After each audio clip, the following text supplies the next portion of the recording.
Hello, welcome to this special edition of the Japan American Society of Tennessee special project on the impact of Japanese investment in Tennessee. I'm Patrick Ryan from the Tennessee World Affairs Council. This series explores the investment of Japanese businesses in the state of Tennessee and the economic impact on the communities across the state. Today, we're pleased to welcome Vicki Bunch to our program. Vicki is the Vice President for Talent Development at the Jackson, Tennessee Chamber of Commerce. Welcome, Vicki. Thanks for joining us today. Good afternoon, Pat. Thanks for having me. Oh, you bet. We're looking forward to a conversation and learning what's happening in Jackson there. The more I read about the chamber and investment and the businesses there, it sounds like exciting times in Jackson with economic development. We are very fortunate and in that we are very busy here in Jackson, Tennessee. We have a lot of exciting projects happening, and it's a great time to be in economic development. Well, let's start, Vicki, with a little bit about you and your role at the chamber. Tell us about talent development and economic development and the chamber there. I know you have a large chamber that extends beyond Jackson to Madison County. So give us a bit of background and context about your work there. Sure, Pat. We have a chamber that has just over 1,000 members. We are very involved in Jackson and Madison County, as well as in our entire workforce region in economic and community development. We partner with closely with our higher education institutes and our public school systems to create a talent of workers for our businesses and industries. I have been in economic development almost 2 decades now. I have worked for a smaller chamber, and within the last probably 5 to 6 years, transitioned more out of economic development while I'm still very involved in that aspect into a more niche area of workforce development. So excited to bring a certain energy to our projects with workforce. Well, it's an impressive amount of work that your chamber has done and your time there. I'm sure you've had a lot of experience with the relationship between the businesses there and the public sector and bringing in new businesses. I noticed a press release on the chamber website talking about new investment in Toyota. Give us a little bit of an idea of what the landscape looks like there with Japanese businesses. We talked before we started here about some of the acronyms that you've got in terms of companies. Give us an idea of how big the Japanese footprint for businesses is there in Jackson. Sure, I will start with a big picture and then narrow down into what our Japanese companies have meant in that big picture. So when you look at the distribution of labor for Jackson, you will find a blend of healthcare, manufacturing, and professional services. Our manufacturing sector makes up over 14% of the overall workforce in our region. And if you look within the 9 county region that makes up our labor shed, we're more closer to 18%. We have about 60 manufacturing companies that have created almost 4,000 jobs and invested more than $1 billion into our local economy. So when you look at that investment, out of those manufacturing companies, 7 are Japanese companies.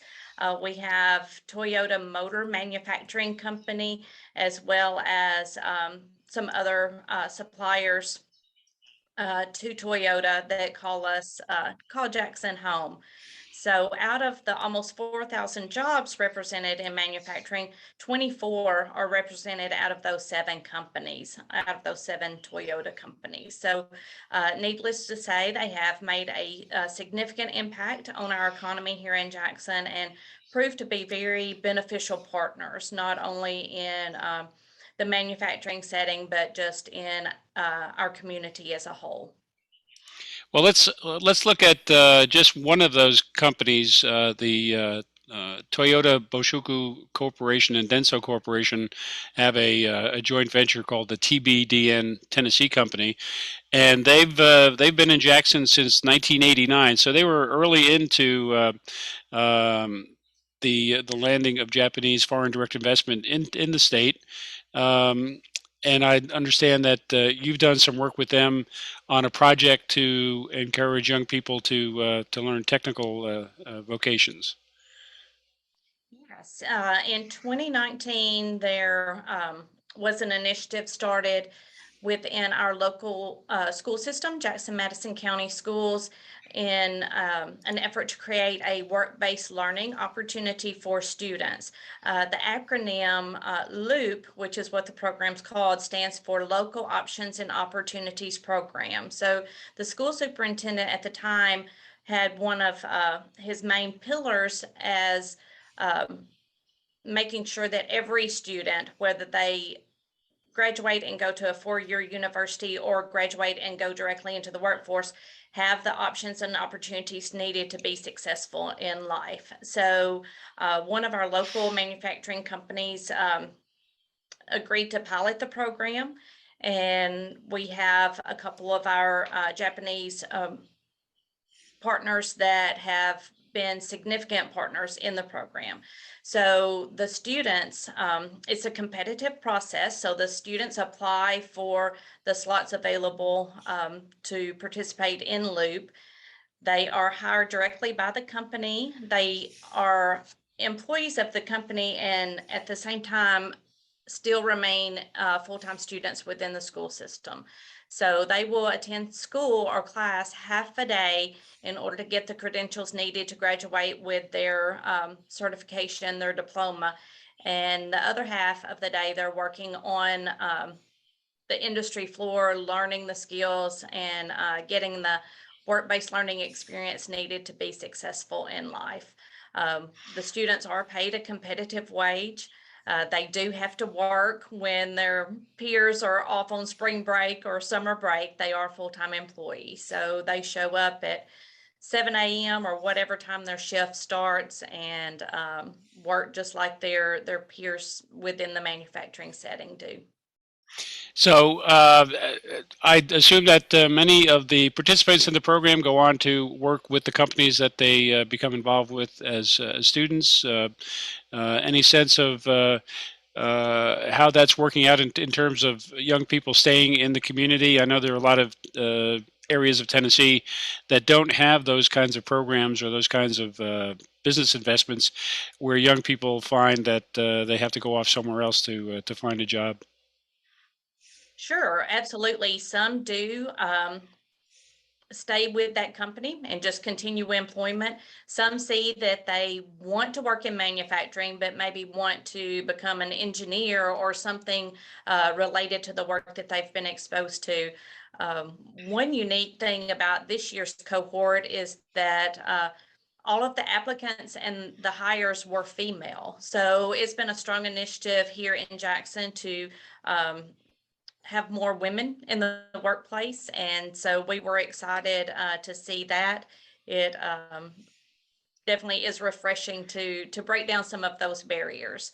So that's been exciting work for us. It's also exciting when you have a student graduate and at their high school graduation, the principal shakes their hand and says, you know, your 401k is going to, you know, make a tremendous difference in your life. So not many 18-year-olds graduate high school with a 401k already in place.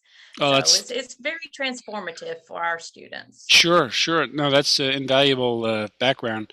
Now, of the companies, the Japanese companies in the area, you said there were seven. Are they all in the automotive industry? Uh, yes, I believe they are. We have and I believe they're all suppliers to Toyota. So we have a smelting technology that is a supplier to Toyota Motor Manufacturing. We also have other Toyota um, components manufacturers that supply to Toyota. And I saw in the press release that the Toyota Tennessee or TMMTN recently invested another 17 million on top of I think it was 240 million announced last November in the plant there that produces cast hybrid transaxle cases, and those parts go to every Toyota and Lexus in North America. That's must be quite an impressive facility. It is an impressive facility, and they continue to invest in Jackson, which is very exciting. They also support our school systems. They sponsored transportation for our Loop students. They donated 5 brand new vans for the students to be transported from to and from work from school. So they continue to make STEM investments and just are great business partners for our community.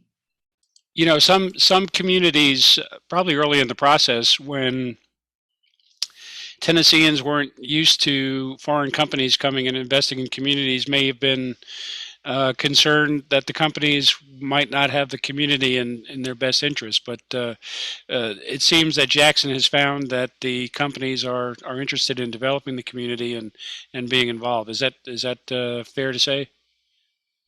Absolutely. Our Japanese companies are great corporate citizens. They really, truly care about our community.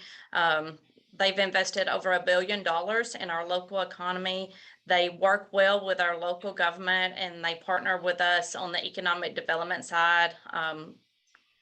Anytime we call and ask of something, they're more than willing to help out, and vice versa.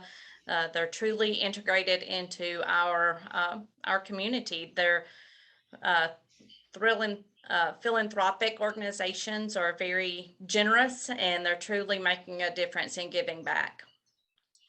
Well, that's terrific. And Vicki, any last thoughts about the impact of these Japanese businesses on the community there? What it's meant to the community?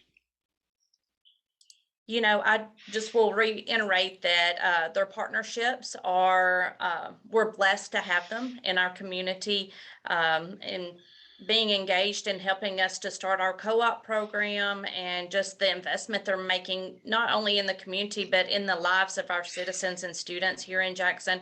It's very refreshing. It definitely is a game changer for us. Well, that's great. Thanks for taking time to tell us the story of Japanese businesses investing in the Jackson Madison County area. We've been talking with Vicki Bunch. She's the Vice President of Talent Development at the Jackson Chamber of Commerce. And this is Thank you. Patrick Ryan with the Tennessee World Affairs Council. Thank you again, Vicki, for joining us. Thank you, Pat. And this is the Japan American Society of Tennessee special project on the impact of Japanese businesses in Tennessee. Thank you.